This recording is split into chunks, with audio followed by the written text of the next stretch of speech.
O cliente espera sobre um serviço o que ele quer, tá certo? Esse é o maior problema de uma avaliação de serviço. Eu não sei o que eu queria, eu recebi alguma coisa, pode ser que eu tenha adorado ou não. Tem uma história de que quanto mais bonito é o ambiente para o qual você vai, maior a tua expectativa.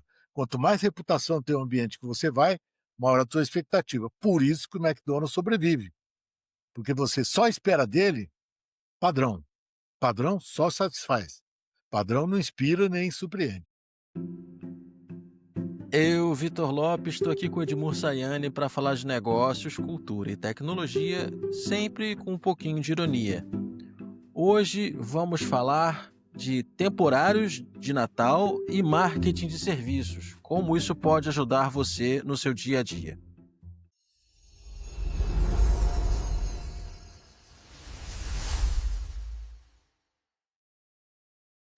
Edmur, preparativos de Natal chegando. Bom, eu imagino que agora sim você deva ter armado sua árvore de Natal, porque já passamos do dia 6 de dezembro. Já armei, vou mandar uma Como foto para você.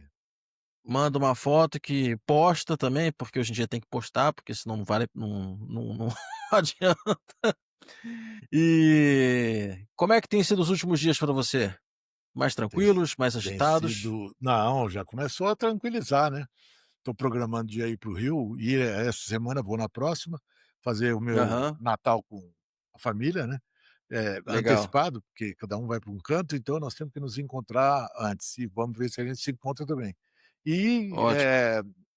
a boa notícia é que eu estou na página 68 do meu livro, tá? Estou escrevendo o Olha livro só, Transformação de Atendimento, estou na página 68, tá aqui, na 68. que ótimo. E quanto tempo em média você consegue sentar, assim, e você consegue escrever como é que é o processo de escrita? Eu tenho curiosidade quando eu pergunto isso para as pessoas. O Não, que que você faz?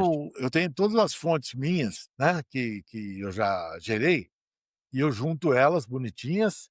Aí, eu tenho usado o Gemini para gerar os Hum, textos a partir das palestras e tudo mais, uhum, e ele está me ajudando bastante, porque ele me entendeu, ele sabe quem eu sou, ele pegou a dinâmica do livro, tá certo? Então eu ponho os slides daquele material que eu tenho bruto, e ele vai construindo sequências, tá?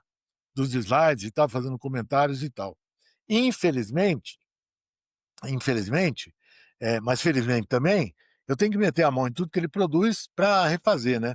Então, eu uhum. diria para você que eu consegui essas 68 páginas até agora eu vou chutar assim uns 10 turnos, sabe, de trabalho, tá? Ótimo, São 40 horas até agora, mas é muito muito bom. menos do que seria se fosse eu gerar conteúdo do nada, né, from scratch. Sim, Não ia dar essa lucratividade. E e entendi. e na verdade, como eu coloco muitas fontes para ele, palestra, texto e tudo mais, ele cria uma coisa bem, bem, bem aproximada do que eu quero. Só que aí tem o meu sotaque, meu tom de voz, que aí eu tenho que meter a mão. Entendi, entendi. Interessante. É, a gente tem que se adaptar aos novos tempos É, e usar, o que a gente tem à nossa disposição. isso. Não é para vender. O livro não é para vender. Esse livro meu é aquele livro que eu mudo ele todo dia, eu vou Sim. mudando todo dia, só que o anterior, que era a versão anterior, ela estava muito defasada. Na verdade, eu menti, não fiz todo dia, né? Acabei deixando uns meses sem fazer. Uhum. Agora eu recuperei, agora tá bacana. E aquele método todo da transformação de atendimento tá todo lá, passo a passo, bacana, como se fosse um guia para o cara pensar no assunto, não para implementar, mas para pensar no assunto. Eu estou até vendo se eu vou dar as ferramentas para os caras que forem ler, porque são caras muito bons que leem esse livro de graça, né? O livro de graça, que não é um e-book, tá? Eu fiz um livro mesmo, tá corrente, né? Texto corrente e tal, que acho que Uhum. as pessoas, por incrível que pareça, você pode botar muita ilustração no livro, mas as pessoas adoram ler. Ah, sem dúvida. A gente falou sobre a transformação dos tempos atuais, né, com as novas ferramentas e tal. Ao mesmo tempo, Eu me deparei com um vídeo essa semana que tem certas coisas que não mudam e eu não sei se vão mudar nas próximas gerações, que é o papel do varejo na rotina das pessoas. E aí você conhece muito bem o Rio de Janeiro, o varejo do Rio de Janeiro, e já deve ter visto essa cena não só num supermercado, como antigamente tinha nos bancos, só que os bancos sumiram. Infelizmente sumiram, não sei onde é que estão as agências bancárias. Mas no supermercado, essa cena aqui ainda acontece e causa espanto em algumas pessoas. Eu vou colocar aqui pra gente pensar e refletir um pouquinho aqui. Caraca, na moral, eu quero entender o tesão que esses coroa tem, mano. De esperar o mercado abrir, mano. Todo dia eles estão aqui, irmão. 6h59 da manhã. Mundial de Copacabana, abre 7 horas da manhã e o povo já tá lá na porta, esperando para entrar e pegar. No caso do Mundial, para quem não é do Rio, se justifica. Vamos ser francos. Você vai pegar o mercado vazio. Que esse mercado aí, olha, é desafiador, Cotovelada, viu?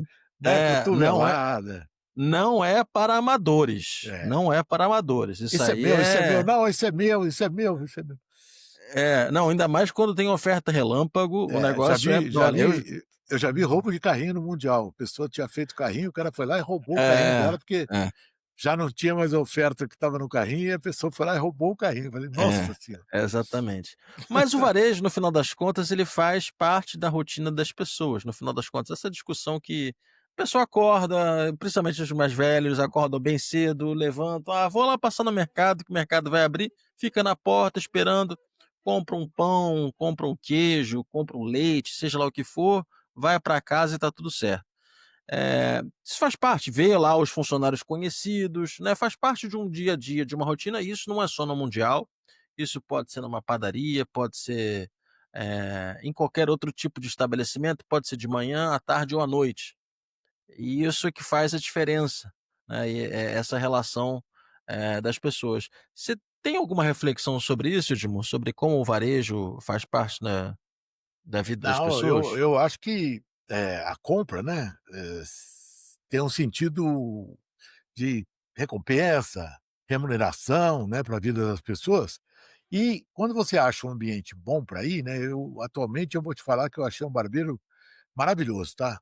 Fazia muito tempo que eu estava procurando um barbeiro aqui em São Paulo, e achei um barbeiro maravilhoso. Cara, eu vou lá, é o maior prazer, que eu troco ideia com ele e tal. Então, eu não estou precisando cortar o cabelo, mais ou menos, né, estou precisando um pouquinho, mas Não. já estou pensando em ir lá para dar um para bater um papo com o cara.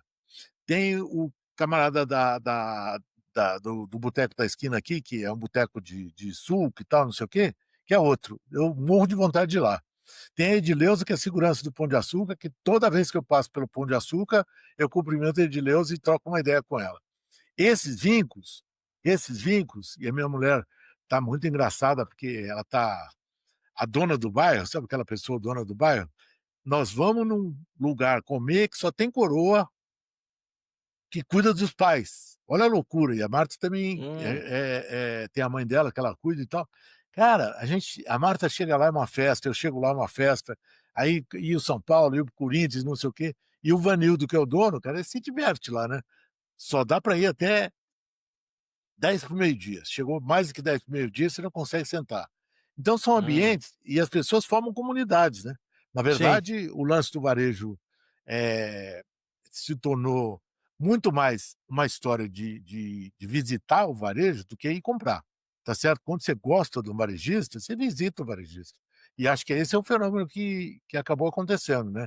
Assim como meu primo encontrei meu primo agora domingo, que é um pouco mais velho que eu, ele vai no boteco todo domingo trocar ideia com os amigos dele. Um estava ligando para ele no domingo falando: "Cadê você? Você não veio?" Tá, a gente estava almoçando na casa do filho dele, e os caras têm ele tem uns 74 e os amigos dele têm 83, ele falou, ou 90, e vão lá trocar ideia. Então, eu acho que é o fenômeno que tanta gente fala, mas na verdade é comunidade. Mini comunidade, macro comunidade, um lugar onde você se dá bem e você quer frequentar. Para mim é isso. E eu vou dizer uma coisa, fala assim: "Ah, é óbvio que as novas gerações não vão fazer isso, ou geração Z não faz isso, e tal". Não, faz hoje. Espera a geração Z envelhecer que eu acho que vai Claro, começar a fazer. aquela história do foi incendiário até tal idade, bombeiro até daqui a pouco, a hora que elas virarem É, bombeiro, você pode ter é. certeza que elas vão fazer também. Mas Então, acho que tem isso também. elas fazem, do jeito delas elas Faz. fazem, entendeu. É, Elas é, têm o lugar delas fazer, pode ser que não seja o lugar que a gente vai, mas elas têm. exatamente. Vamos falar um pouquinho de Natal agora. Especificamente, acabei de me deparar com uma matéria aqui da dificuldade das empresas em contratarem temporários para o Sim, Natal. sim, E aí, fui lá no nosso amigo Notebook LM, essa matéria é da Folha de São Paulo, gerei um resumo rapidinho e a gente vai comentar em cima. Vamos muito lá? bom, muito bom. Essa história de esse Natal, eu falo que tem uma pauta na televisão, tem as pautas da televisão, né. É o ovo de Sim. Páscoa, o não sei o quê, e quando chega esse Natal, aí é muito engraçado, porque parece que é do ano passado, entendeu? É sempre igual a do ano passado. E os caras É. noticiam como se fosse a maior notícia do ano. Abrem-se vagas, pá-pá-pá-pá-pá, mas sempre igual.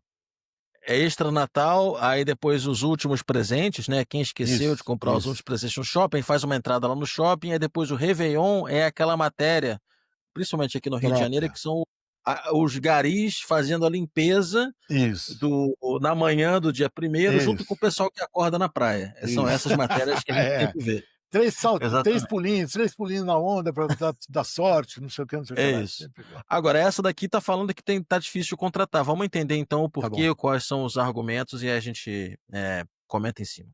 É um paradoxo curioso no varejo. Um bom salário não está atraindo gente. Vamos entender por quê. Pois é, Espera aí, já paro agora. Um bom salário, vírgula. Se a LLM aí, a Notebook LM, tá satisfeita com R$ 2.000 de salário, aí é problema dela.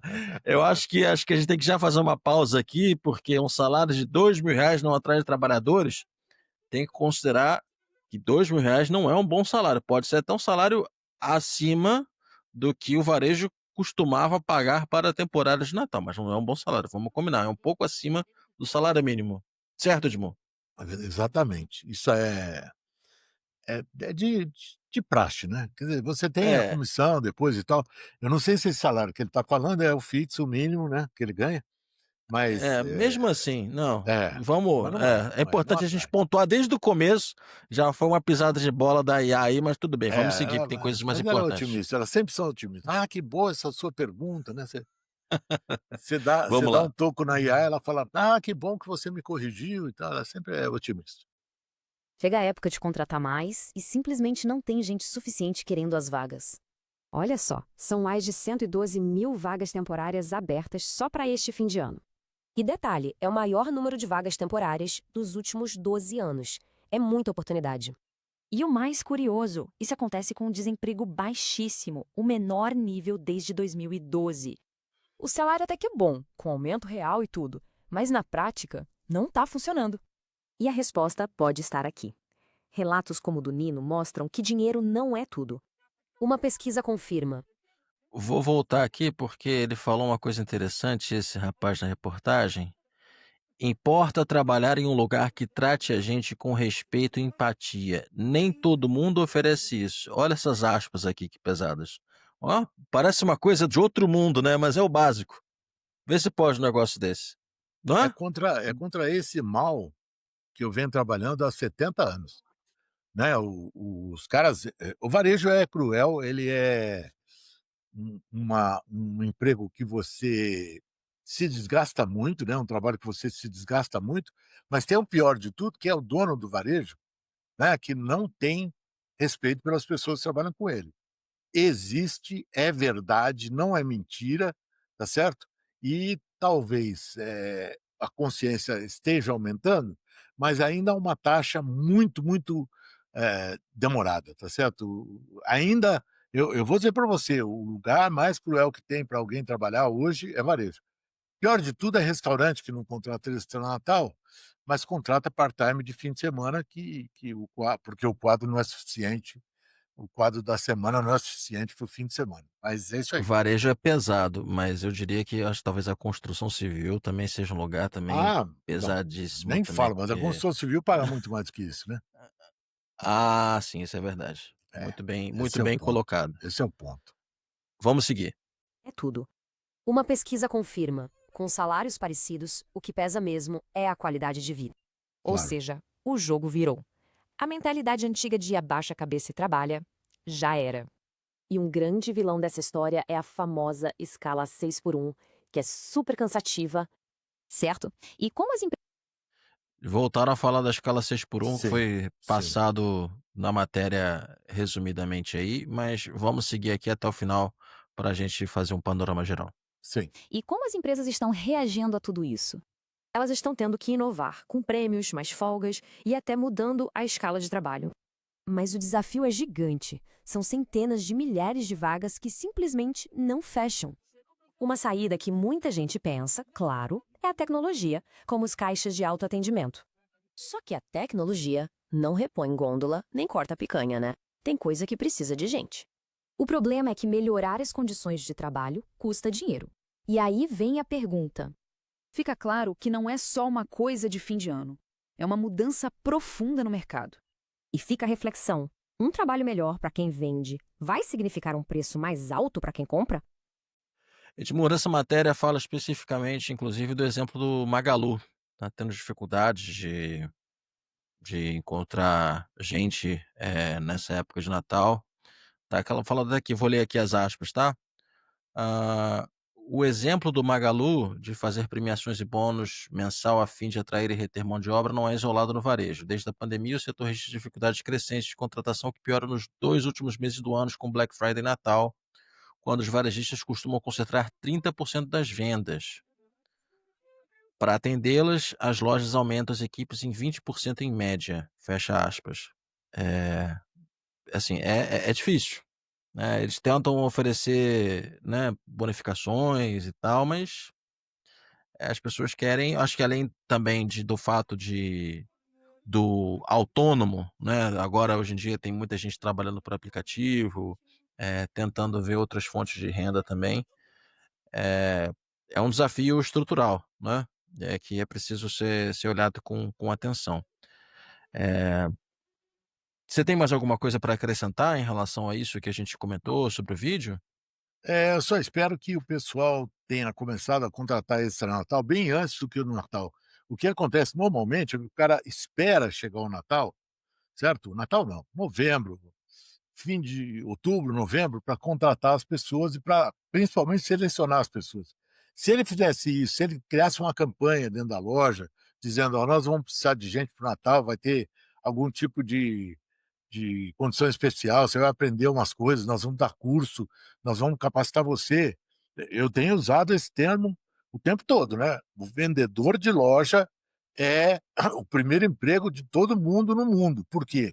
Porque qualquer emprego hoje necessita que você conheça gente profundamente, e vendedor de loja conhece gente à beça, conhece cliente à beça, e tem contato com o cliente o tempo todo. Então, por incrível que pareça, essa coisa que se falava antes de que: "Ah, é bico". Não, não é bico não, é treinamento, é capacitação. Tanto é que os gringos, você sabe disso, eles começam a trabalhar cedinho, né, os pais mandam os caras trabalhar cedinho, Sim, num 16 lugar anos, verão. exatamente, É. para fazer algum tipo de atividade que os aproxime da vida real antes de ele entrar na faculdade, tá certo? O cara, ele tem que ter um pouco dessa socialização empresarial, vamos dizer assim, antes dele entrar na faculdade. Aqui no Brasil, trabalhar é vergonha, né, os pais querem que os filhos só estudem. É, até porque a remuneração lá acaba sendo melhor, né, com o salário de verão, a molecada consegue até comprar um carro, se quiser. É, Dependendo do que for fazer, sim. consegue fazer isso, faz uma viagem e tal. Aqui, você vai trabalhar e não vai compensar, não vai compensar. A gente falou de Magalu, né, sobre essa questão, e aí esse final de semana eu vi no Luciano Huck, a Luísa Helena Trajano fazendo campanha, uma campanha publicitária e falando da reabertura da Livraria Cultura em São Paulo, falando que vai ser mega centro de experiência e falou a palavra experiência várias e várias vezes ao longo da fala dela. Eu queria que você falasse um pouquinho, aproveitar para falar um pouquinho sobre a Livraria Cultura, o espaço e o que o Magalu, o Magazine Luiza está propondo com esse novo espaço que é diferente da proposta, digamos, original e tradicional deles, né?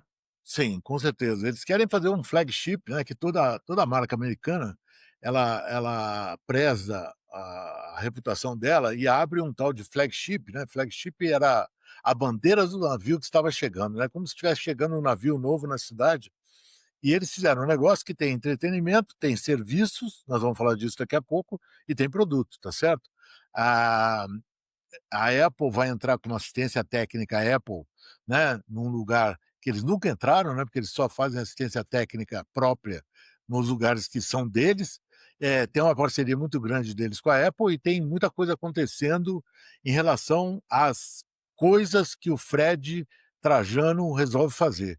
O Fred Trajano, há 10 anos atrás, eu estava num roadshow dele e ele falou assim: a frequência de visita do cliente ao Magalu, 2 vezes por ano.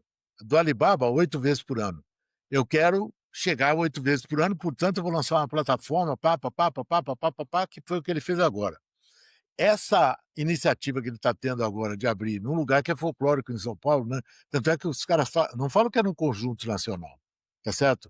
É a Livraria Cultura, porque era completamente marca de São Paulo, né? Então eles vão tomar posse desse lugar mantiveram o dragão. Teve uma coisa muito engraçada que foi mantiveram o dragão que tinha na Livraria Cultura, acho que tem um dragão lá e eles mantiveram. Mas o importante é que ali é um ponto absolutamente central de São Paulo, de alto poder aquisitivo, a paulista, né? E eles vão fazer um negócio para fazer barulho. Não é feirão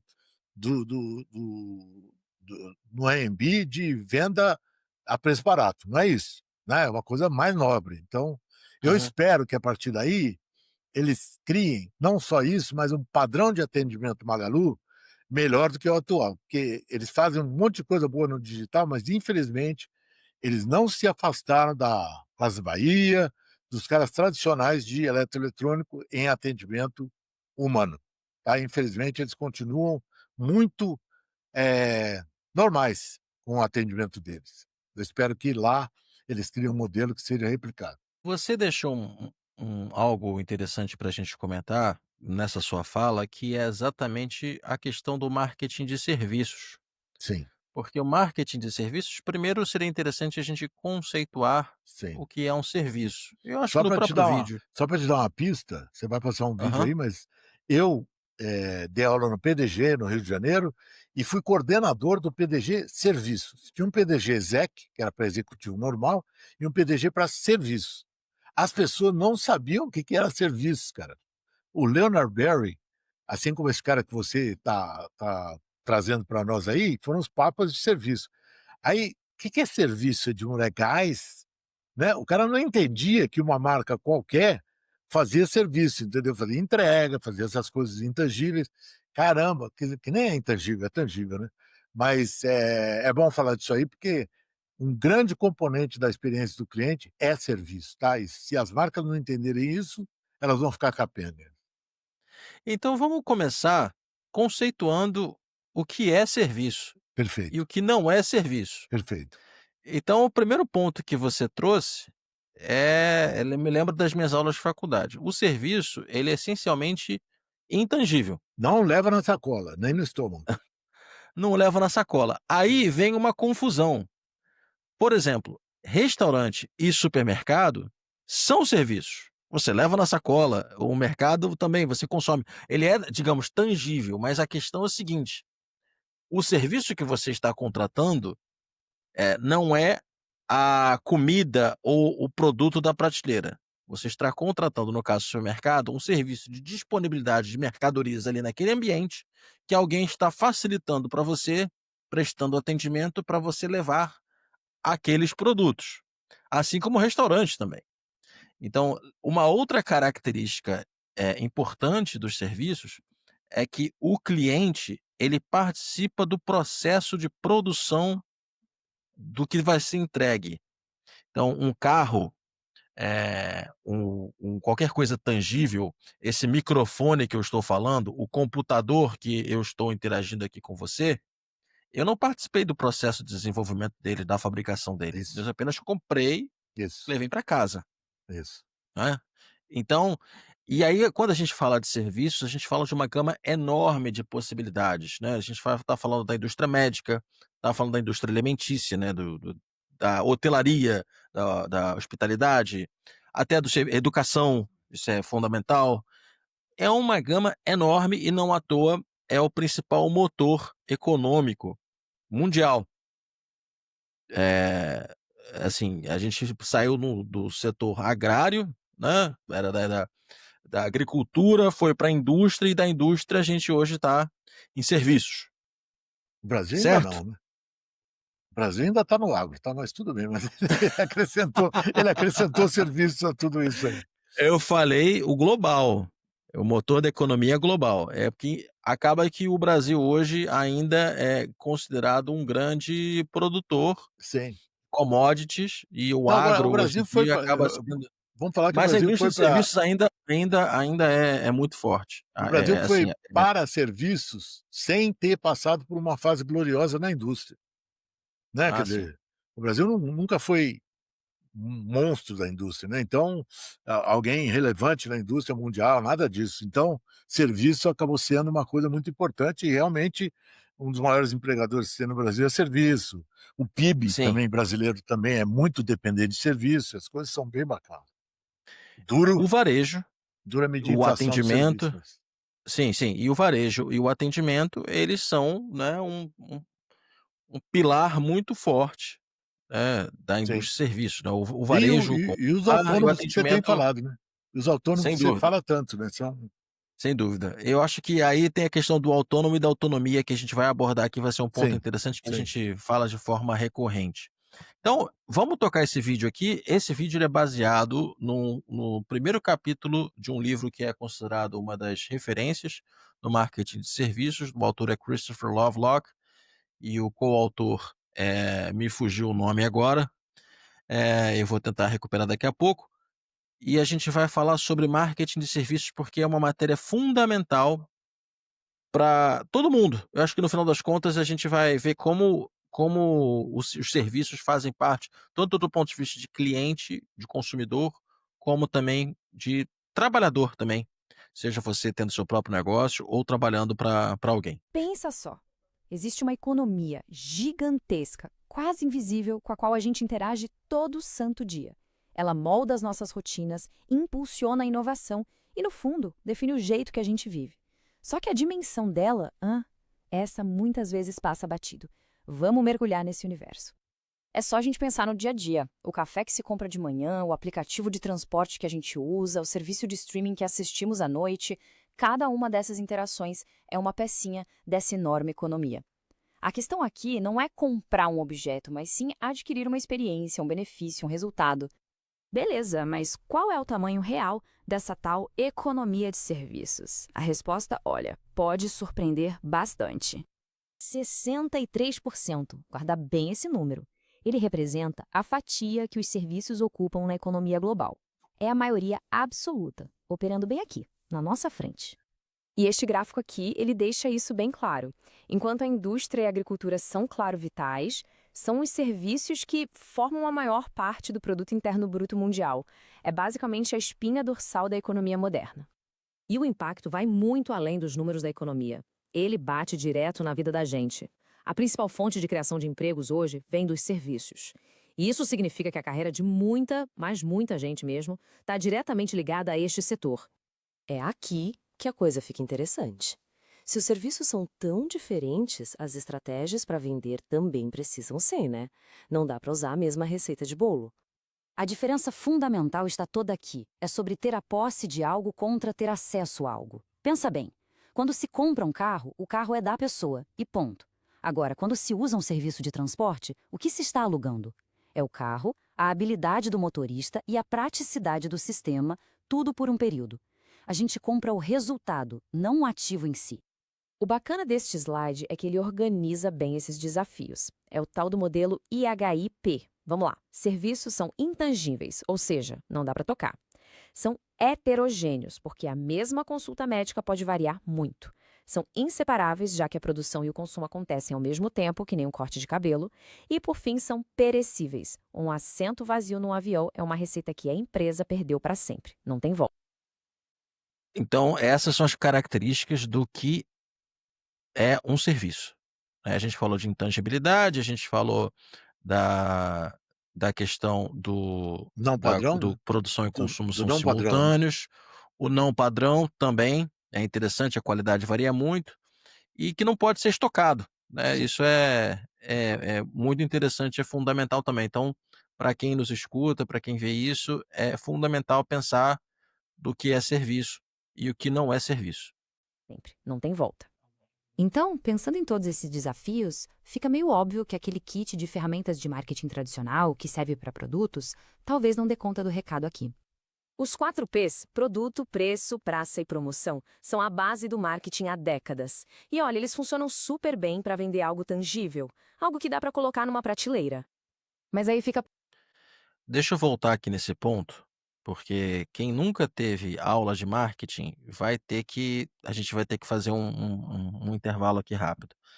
Aula de marketing número 1, livros do Philip Kotler, né? Produto, preço, praça e promoção. O cara de marketing inventou um conceito de marketing com 4 P's para grudar na cabeça da gente, que são maravilhosos. O marketing, todo mundo pensa e comumente ficou colado na ideia de você vender. "Ah, eu vou fazer um marketing", que na verdade está associado ao P de propaganda, né, de promoção. Quando na verdade o marketing ele está desde da detecção inicial de uma necessidade do mercado até o pós-venda.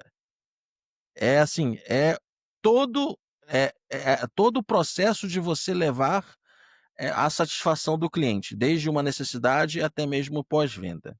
Então isso tudo e aí, quando você fala de um produto, não é, Edmor? Ele arrumou um jeito de você pensar em produto, que é o desenvolvimento, a concepção de um produto específico, né. "Ó, vou fazer um microfone que seja desse design, com essa forma, que vai atender esse determinado perfil de pessoas, mas posso fazer um microfone mais caro, que é para gente profissional, não sei o quê, ou mais simples", e por aí vai. O preço, que vai estabelecer para quem vai, esse microfone, qual é a faixa de mercado, o que que eu vou ter, etcétera, tal. A praça, que é na verdade onde a gente vai vender esse microfone, de que forma, são os canais que a gente vai distribuir isso, e a promoção, que são as formas que a gente vai comunicar, né, o valor desse microfone, como a gente vai chegar até os clientes e informar, e por aí vai. Então isso é o básico do básico de marketing de produtos. Algo mais a acrescentar, Edmor? Não, tá aí, o Kotler, você contou bem a história do Kotler, é isso aí. Então, aí o que que acontece? Eu cheguei na faculdade, eu fui ter uma aula de marketing de serviços. E o professor falou: "Gente, olha só, se o marketing de produto são 4 P's", aí ele pegou o livro do Christopher Lovelock e falou assim: "No marketing de serviço são 8 P's", que na verdade aqui ele está agrupando 2 P's em 1 e falando em 7. E eu falei: "Porra, eles foram mais marqueteiros ainda. Agora, não só aumentaram os conceitos, como também incluíram P's", né, para grudar ainda mais na ideia, que é o que a gente vai explorar agora e que são pontos bem interessantes. E aí, o que é interessante também é que na capa desse livro que eu tinha era um remo, barco a remo, e eram remadores, 8 remadores, e cada remador em sintonia, porque os 8 P's, no caso, que a gente está apresentando como 7, tinham que funcionar justamente em harmonia como um barco a rema, porque senão o barco vira, o barco vai para qualquer lugar. Então essa era a analogia que era feita e que a gente vai colocar aqui também para a gente continuar vendo. Colocar numa prateleira. Mas aí fica a pergunta, né? O que está faltando quando não se está vendendo só um produto, mas uma experiência inteira? Como é que se gerencia as expectativas, a interação humana, a percepção do cliente, quando o que se vende é uma performance? Os 4 P's não dão conta disso. Pois é, e é exatamente aí que a estrutura precisa evoluir. O segredo não é só adicionar elementos novos, mas entender como eles se combinam para criar uma estratégia que seja coesa e poderosa de verdade. Aos 4 P's que a gente já conhece, adicionamos pessoas, processos e prova física. Esses 3 novos P's são a chave para gerenciar a interface com o cliente, aquele momento da verdade em que o serviço é entregue e a percepção de valor é formada. Eles trabalham em conjunto com os 4 clássicos para gerenciar a experiência completa. Agora a gente vai detalhar cada um desses P's e a ideia é que a gente discuta cada um deles e vocês reflitam, né, seja você da área de medicina, da área de educação, eh, o papel de cada um desses P's, o papel de cada um, de cada P's, inclusive os 4 iniciais, do marketing de serviços. O primeiro, Edmur, são pessoas. E aí, vamos falar de pessoas aqui, e é o que você mais fala, tanto nos seus métodos e da forma como você faz, porque atendimento está relacionado a pessoas principalmente. O P de pessoas é, nossa, fundamental. Em muitos serviços, o funcionário é o serviço aos olhos do cliente. A expertise de um consultor, a simpatia de um atendente, a habilidade de um chefe, essas pessoas não estão apenas entregando o serviço, elas são a experiência. Processos, eles são tipo a coreografia que acontece nos bastidores. É o passo a passo que garante que a experiência em um hotel seja fluida, sabe? Desde o check-in online até o check-out expresso. Um bom processo é invisível, a gente nem percebe. Agora, um processo ruim, esse gera atrito e frustração na hora. Ok, mas como é que a gente torna o intangível em algo tangível? É aí que entra a prova física, também chamada de Servicescape. É basicamente o ambiente onde o serviço acontece. A limpeza de uma clínica, o design de um site, a qualidade do uniforme de um funcionário. Tudo isso são pistas que nosso cérebro usa para julgar a qualidade do serviço antes mesmo de ele ser totalmente consumido. Certo? E por que dominar os 7 P's é tão crucial? Porque a linha que separa produtos e serviços está cada vez mais fina, quase desaparecendo. E essa citação do Theodore Levitt é perfeita para isso. Ela nos força a repensar. Não é uma indústria contra a outra. É sobre entender que o componente de serviço existe em todo e qualquer negócio. No fim das contas, está todo mundo no ramo de serviços. O exemplo da Rolls-Royce é fantástico. Eles não vendem só turbinas de avião. Eles vendem um serviço chamado energia por hora. A companhia aérea paga pela performance, pela disponibilidade, pelo resultado. A Rolls-Royce se tornou uma empresa de serviços que, por acaso, também fabrica motores. Genial, né? E isso tudo nos leva à reflexão final. A observar o próprio trabalho, ou uma empresa, ou as organizações com as quais a gente interage, a pergunta não é se são um negócio de serviço, mas sim como. Entender isso é o primeiro passo para realmente dominar a economia em que a gente vive. Ah, eu vou trazer um ponto aqui também que eu lembro das minhas aulas, que já foi falado rapidamente no livro, antes de eu passar para você, Edmur, que serviços são intangíveis, conceitualmente. Já produtos são tangíveis, mas quando você vai vender, você inverte essa ordem. Então você pensa na Coca-Cola, na Apple, na Nike, que são produtos, são tangíveis. O que que você vende? Você vende aquela emoção, Emoção. aquela sensação, né? A Coca-Cola é é um grande exemplo, a Nike, enfim, você vende exatamente o intangível. Já os serviços, você busca vender algo tangível, ou o que é o último P que foi colocado ali, mas não necessariamente isso, porque você pensa numa consultoria, você pode pensar um relatório, uma apresentação linda, alguma coisa nesse sentido. Uma universidade te entrega um diploma, não é, um diploma lindo, aquela coisa, a cerimônia ali no caso, mas principalmente um diploma, uma placa, alguma coisa nesse sentido. Então você tem que trabalhar com essas 2 características que são o intangível e o tangível, dependendo do que você tem. Mas tem muita coisa para a gente falar aqui, eu vou passar a bola para você. Eu tive uma experiência no Copador do Rio, né, que a gente fez um trabalho muito bacana lá no Copador, na época, e foi muito impressionante a quantidade de respostas de clientes sobre qualidade de atendimento cujos parentes morreram, né, o parente morreu, tá certo? A pessoa foi lá para tentar fazer o parente sobreviver, não sobreviveu. E impressionante o número de respostas positivas a respeito do que eles sentiram, né, porque o que a gente compra de produto, a gente pega na mão, o serviço a gente sente, tá certo? E essa sensação, né, que dependendo da intensidade se transforma num sentimento, né, ou ruim ou bom, né, porque é isso que acontece com o serviço. A gente sente, sente, sente, sente, no fim a gente fica com muita raiva ou apaixonado, né, e o serviço tem essa capacidade de uma maneira muito rápida, né, porque num restaurante você seja mal atendido de alguma forma, você fica bravo na hora, entendeu? E ao contrário, quando você tem uma sensação boa, uma recepção boa, tudo fica melhor, a comida fica boa e tal. E é muito impressionante o quanto que você compensa uma comida ruim, né, mal feita, com um carinho e um serviço bem feito. É mágico, é enfeitiçador e depende muito da história que a gente fala o tempo todo, que é a cultura que a empresa tem de construir, essa sequência de dono até o cara lá na ponta, tá certo? A gente vive falando de pessoas que têm essa liderança para construir serviço bem, e é muito.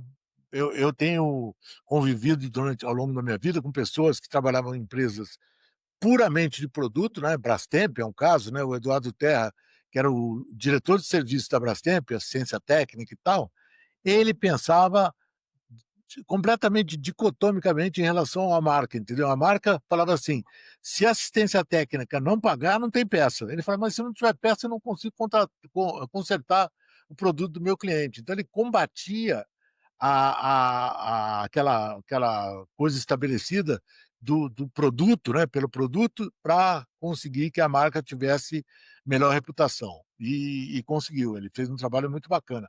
Mas tem que ter uma crença, né, o cara que é prestador de serviço tem que ter uma crença muito grande de que aquilo que ele vai fazer vai atingir os pontos que ele mirar, né? E não é fácil fazer serviço com grande competência. Qualquer franquia de produto é muito mais fácil ser tocada do que uma franquia de serviço, tá certo? Você vai contratar um podólogo, tá? Ou comprar um perfume no Boticário, caramba, o trabalho que dá para você ter um podólogo trabalhando no lugar é muito maior do que o trabalho que você tem de vender puramente produto. Você falou, ou você fala, na verdade, constantemente, que nós somos máquinas de julgar, não é Sim, isso? E que a gente sim, julga rápido, inclusive. muito rápido.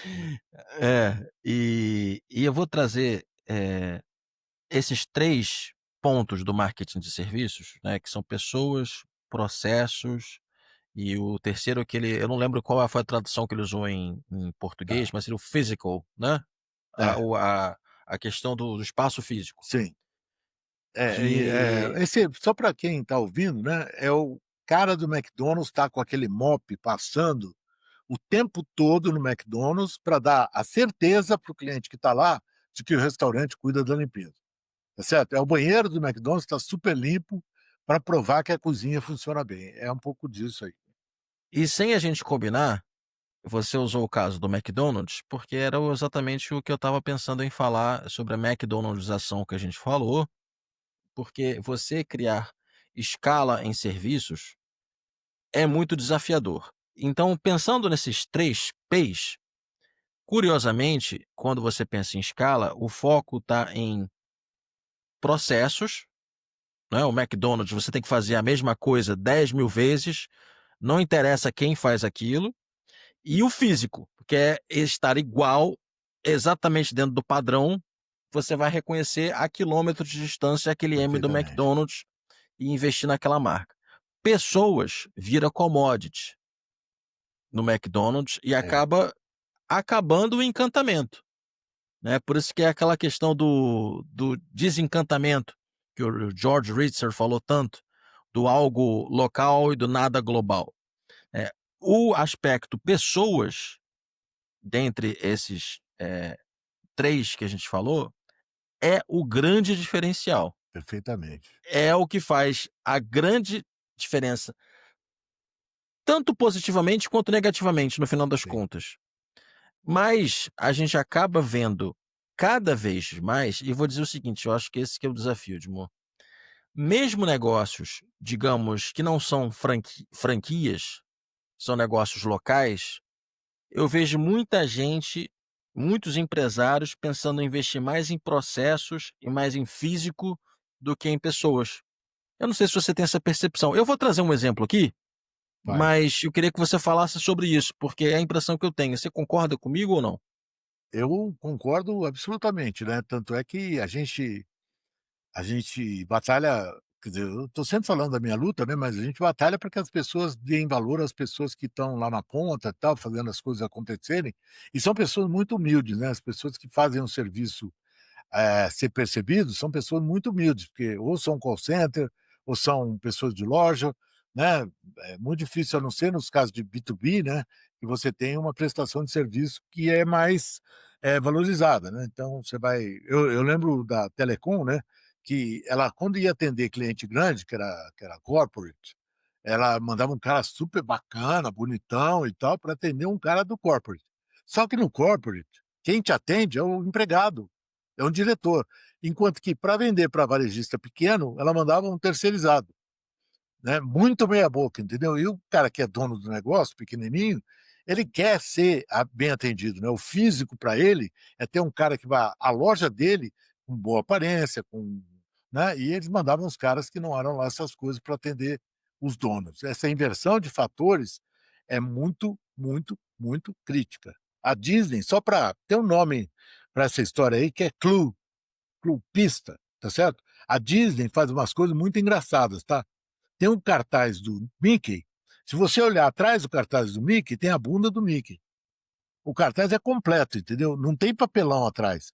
Você vai para o estacionamento da Disney e esquece onde você parou. Você chega para o cara do estacionamento e fala: perdi meu carro. Ele fala: que horas você chegou?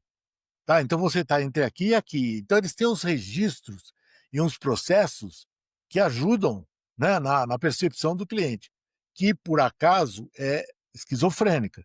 O cliente espera sobre um serviço o que ele quer, tá certo? Esse é o maior problema de uma avaliação de serviço.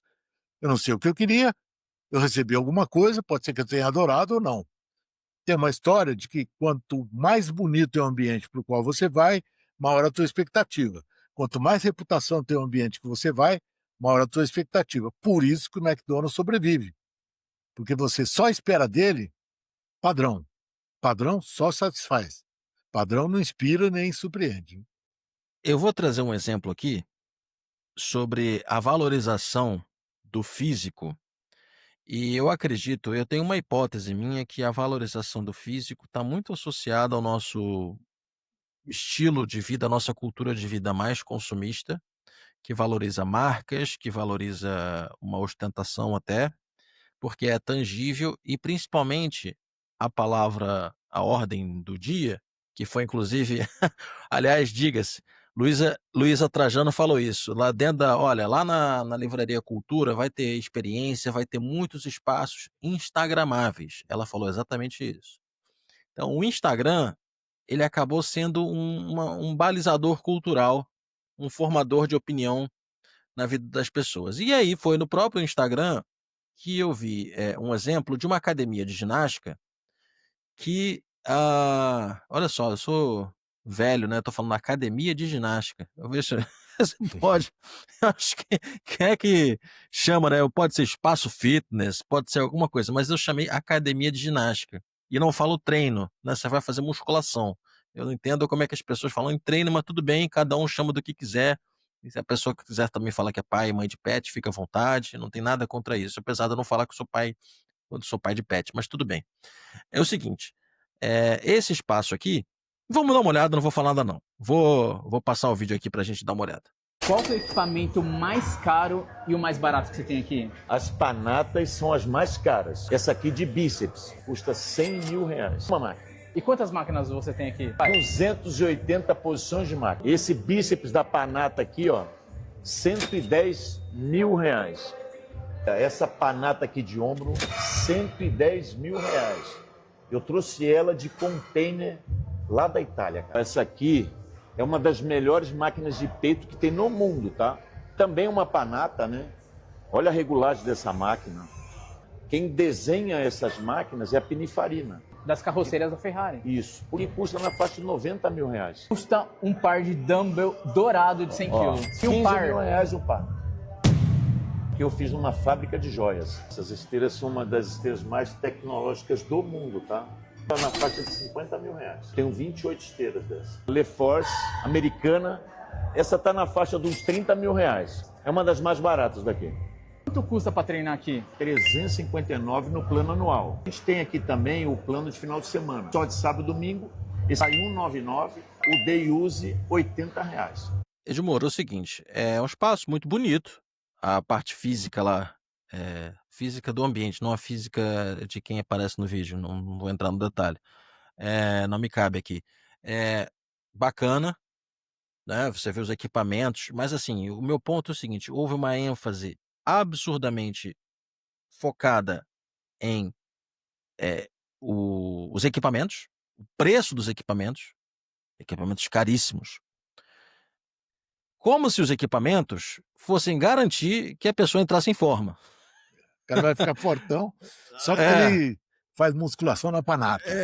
Mal comparando, equipamentos desenhados pelo mesmo pessoal da Ferrari. É como se você também desse uma Ferrari para alguém e a pessoa vai andar como o piloto da Ferrari da Fórmula 1. Entendeu? Então, em compensação, a minha experiência, bom, eu fui atleta há muito tempo, eu frequentei muitas academias na minha vida, boas, academias de bairro, das mais variadas. Eu sou old school. E eu lembro, na verdade, dos professores, dos excelentes professores que fizeram parte da minha vida, professores de alongamento, professores de musculação, que aprendi muito sobre como malhar, né? Não vou falar como treinar, como malhar, como levantar peso, as séries que eu tinha que fazer, e não troco isso por nada. Ao mesmo tempo, entendo que quem frequenta a academia hoje em dia tem o personal, pode fazer o personal, e talvez seja esse foco. Mas houve uma época, eu sinceramente eu não sei se mudou, que a academia você tinha uma preocupação maior em quem estava lá para te ensinar.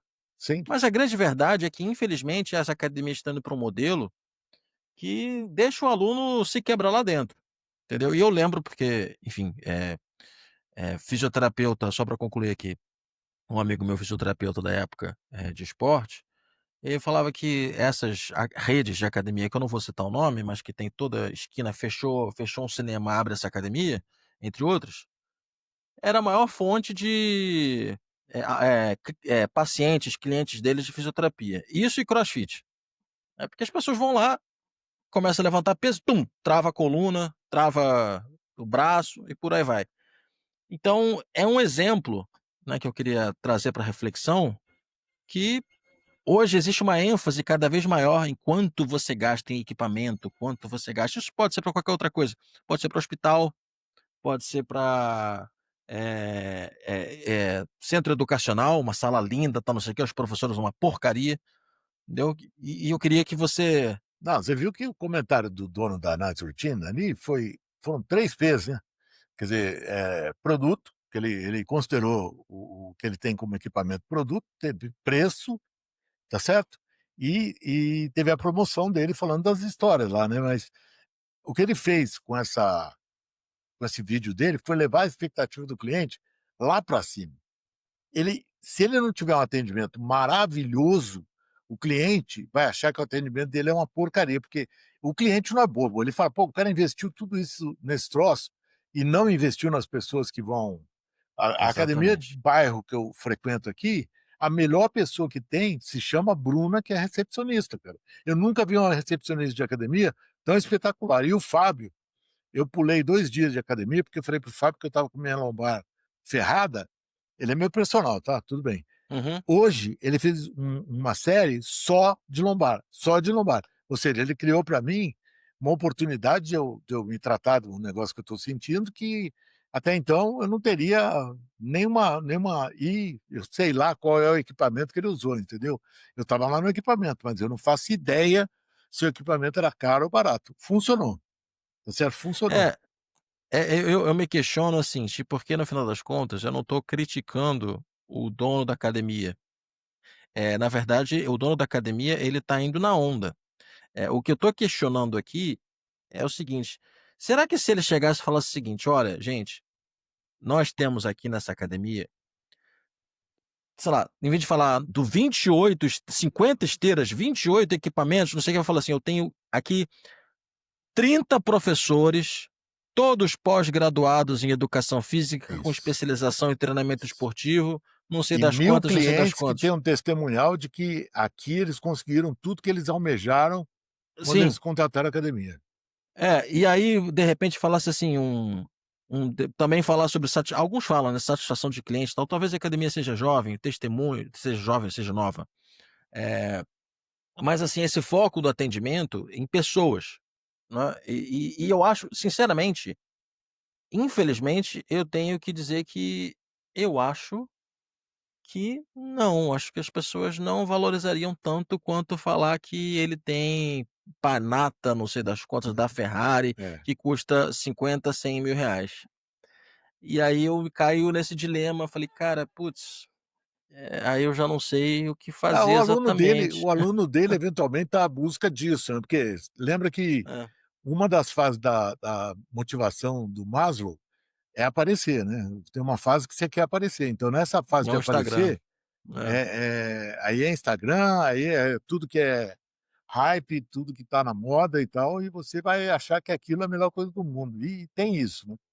E Tem academia inclusive, desculpa, tive uma outra academia que tem no vestiário, tem um espaço instagramável, tem lugar para você colocar seu telefone e tirar foto do Instagram, postar. sim, Eu falo: "Pô, pelo amor de Deus", mas assim, isso é que vivo em outro mundo, entendeu.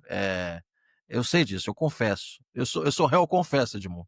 sim. Mas eu acho que as pessoas poderiam refletir um pouquinho mais, até para valorizarem, né, um bom trabalho, no sentido de, cara, se você quer resultado, porque no final das contas é isso que você está contratando, serviço é resultado.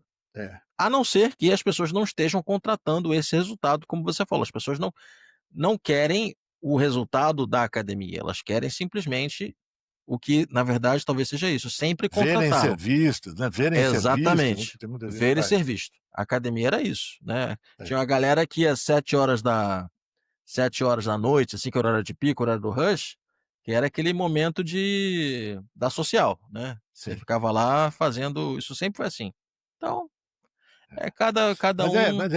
Eu acho que, o mundo foi muito essa era do mercantilismo, né, e da troca, do escambo, né, é muito produto, tá certo? Isso aí é uma cultura. Eu apanhei muito na minha vida para conseguir convencer as pessoas, a L'Oréal, por exemplo, que era uma empresa estupenda em produto, eu quando cheguei na L'Oréal falava: "Tem ISO?" "Tem." "Tem qualidade total?" "Tem." "Quantos pedidos percentualmente chegam atrasados para o cliente?" 30%.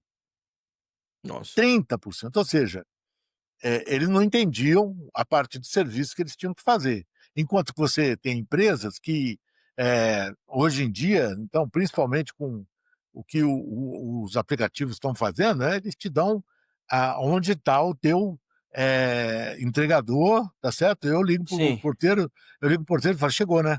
Ele fala: "Ah, estão pondo no elevador", porque eu já sei que chegou, É. tá certo? Então o Só nível de para serviço que reforçar, quando você falou que tem ISO, tem qualidade total, isso é do ponto de vista da produção, se o sim, produto vem com defeito, sim, né. não, Quando mas você fala tinha que é mas erro de tinha de entrega, é trinta mas por cento da entrega, é do consumo, não é da Então, mas produção. É. ele tinha todo o sistema de logística dele em ISO e qualidade total, também. Uhum. Só que, na verdade, ele não media a eficiência disso aí do ponto de vista do consumidor, entendeu? Ele podia estar fazendo tudo segundo o processo, só que estava chegando atrasado para o consumidor.